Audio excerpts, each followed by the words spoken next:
Did you grow up thinking Casanova was the ultimate lover, the legendary womanizer stamped into history? Well, guess what? Turns out, the man was just a flex. Yep, his fame as a great lover and legendary womanizer didn't even take off until after his death, and it's all thanks to his own words. His legend is based almost entirely on his own self-promotion. Talk about hyping yourself up. Giacomo Casanova, a name that conjures images of seduction, intrigue, and, honestly, some serious eyebrow-raising. The man spent his life weaving tales of adventure, seduction, and espionage. But how much of it is fact, and how much is just a flex?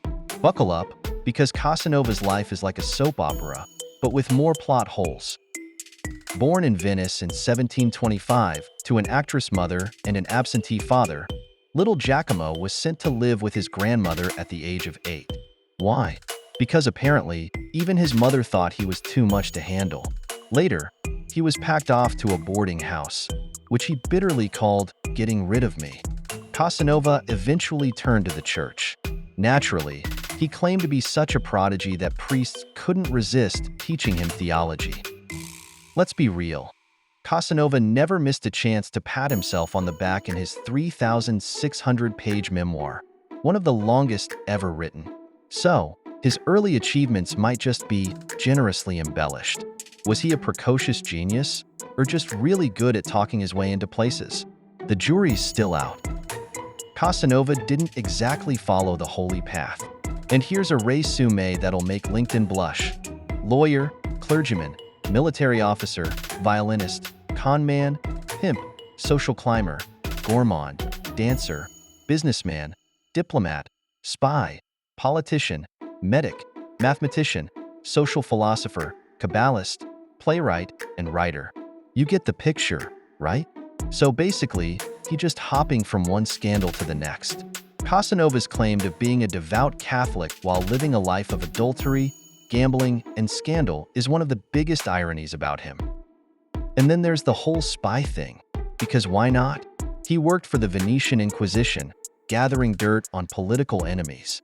The irony of someone like Casanova, charming, deceitful, and morally flexible, being a spy is almost too delicious. But the piece de resistance? His escape from the Piombi, Venice's notorious prison, in 1756. He claimed to have outsmarted guards, climbed through a hole in the roof, and fled to freedom like a 1700s action hero. While it's one of his most famous stories, let's just say the lack of corroborating evidence makes it feel a bit too perfect. Either way, the escape solidified his reputation as a man of daring and wit, at least in his own words. Fast forward to Casanova's later years. After a lifetime of drama and debts, he ended up working as a librarian in Bohemia. Yes, the legendary adventurer retired to a quiet library job. Imagine the gossip. It was there that he penned his magnum opus, Histoire de ma vie, the story of my life. A memoir so vivid, so scandalous, and so dripping with self-aggrandizement that it became the stuff of legend. This 3,600-page memoir is one of the longest and most detailed autobiographies ever written. Though Casanova was Italian, he chose to write in French because in 18th century, French was a global language, so it ensured his work would have a wider audience. Casanova's travels described everything from charming countless women, he claimed hundreds, sure, buddy, to seducing older women, arguably inspiring centuries of men bragging about their first time. Why? Because Casanova's detailed narrative about seducing older women and being seduced himself became part of his legendary image, influencing how people viewed the dynamics of sexual relationships. The book is filled with elaborate tales of seduction, witty banter, and miraculous escapes. But how much of it is true? That's the million-dollar question. Critics have called his memoir everything from a literary masterpiece to an 18th century version of a LinkedIn profile on steroids. But ironically, his views on women was contradicting and problematic. In his memoir, Casanova said he valued intelligent women, but only in specific contexts. For example, he claimed a beautiful woman without intelligence offered nothing beyond physical attraction. Yet, he also believed women shouldn't be too educated, claiming learning compromised their essential qualities. This kind of double standard, admiring intelligence but fearing its independence, like, pick one. This reflects the misogynistic norms of his time. And his targeting of young or emotionally vulnerable women makes his romantic genius reputation problematic by modern standards. His own justifications, like avoiding novices, don't hold up under scrutiny. One thing we can't deny, his writing is vivid, engaging, and detailed, showing a clear talent for storytelling. Yet, much of his genius seems self-declared.